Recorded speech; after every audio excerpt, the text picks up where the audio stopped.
Good morning to all. Today in this video we are going to start our chapter that is quadrilaterals. Okay, and this chapter is very interesting in the geometry portion of maths. Okay, so first of all let's discuss about quadrilaterals. What is quadrilateral? Quadrilateral, a simple closed figure. Here I have written the definition of quadrilateral. A simple closed figure bounded by four line segments is called a quadrilateral. Okay, any simple figure, any simple closed figure. Okay, this is the important condition, that should be closed figure. Okay, it should not be opened.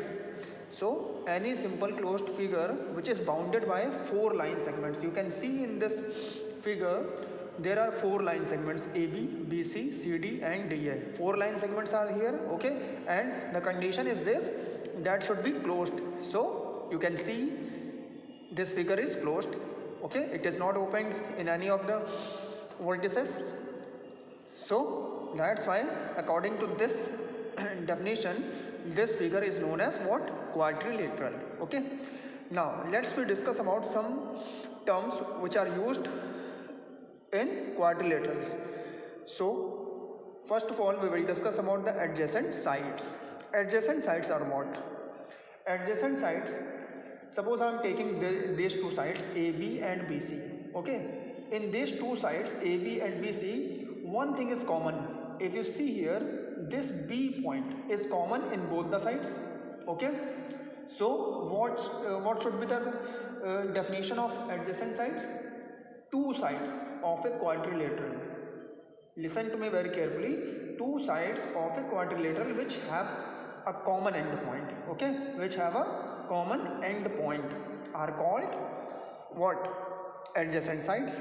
Okay, two sides AB and BC, they have one common end point, this B, and that's why these two sides are known as what? Adjacent sides. Similarly, you can see here BC and CD. C point is common in both the sides.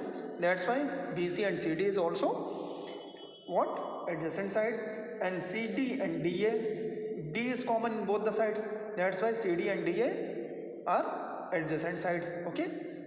So if we write AB and BC, this is first pair of adjacent side.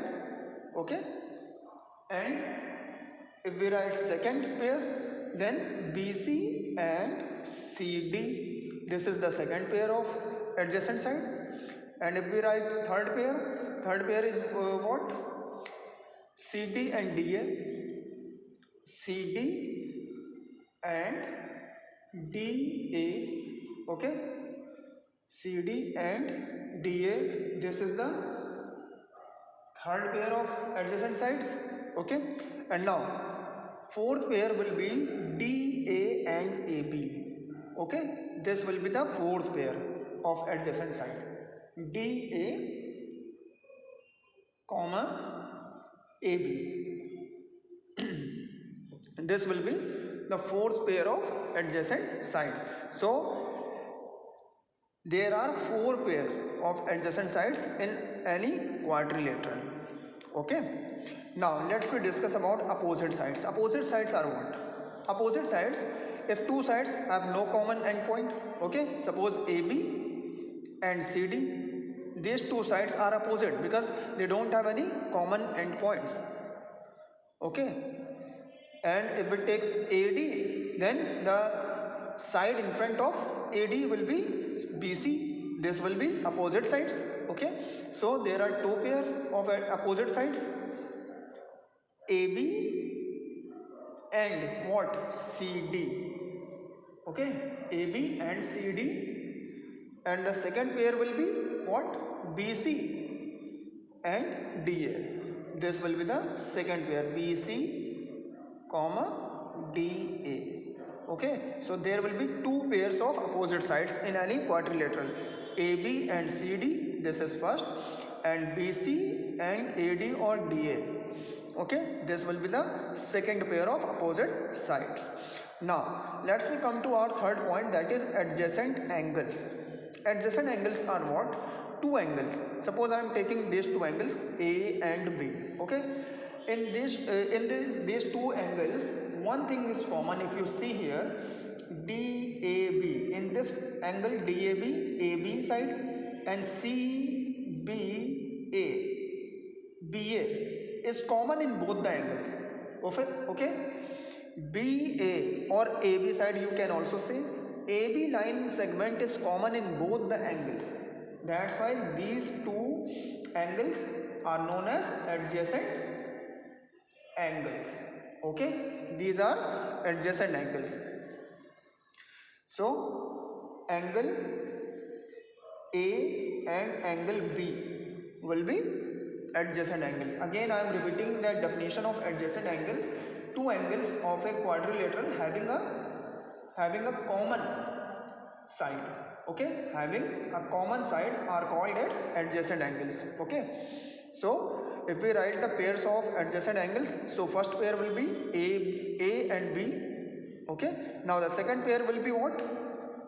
Angle B and C, angle B and angle C, and the third pair will be C and D, angle C, comma, angle D. Okay, and the fourth pair will be D and A, or you can write A and D. Okay, angle A and D. This is the fourth pair of adjacent angles. So in any quadrilateral there will be four pairs of adjacent angles. Okay, now let's come to the fourth point, opposite angles. Opposite angles are what? Angle A and C, these are opposite angles. Okay, if they do not have any common side, then they will be known as opposite angles. Or you can also say, if two angles are not adjacent, then that will be opposite angles. Okay, so angle A and C will be what? Angle A and angle C will be opposite angles, and angle B, angle D will be opposite. Angle B will be opposite to angle D. Okay, so there are two opposite angles.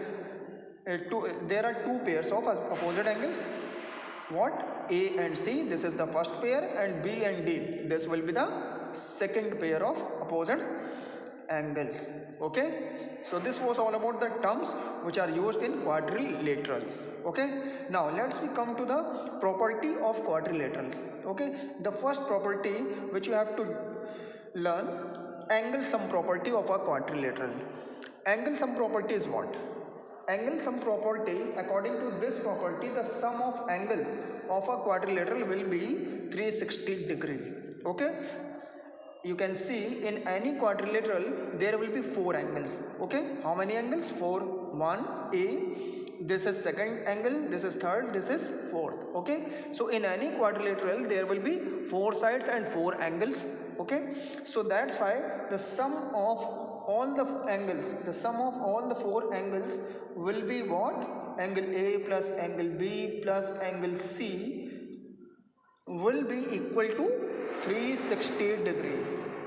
Okay, this is the angle sum property of a quadrilateral.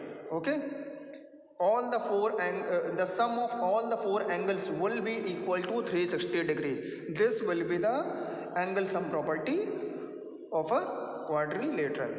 Okay, I hope you all have understood everything about the quadrilaterals. Okay, this was the basic concepts of quadrilateral, and in the next video we will start some different types of quadrilaterals. Okay, thank you so much.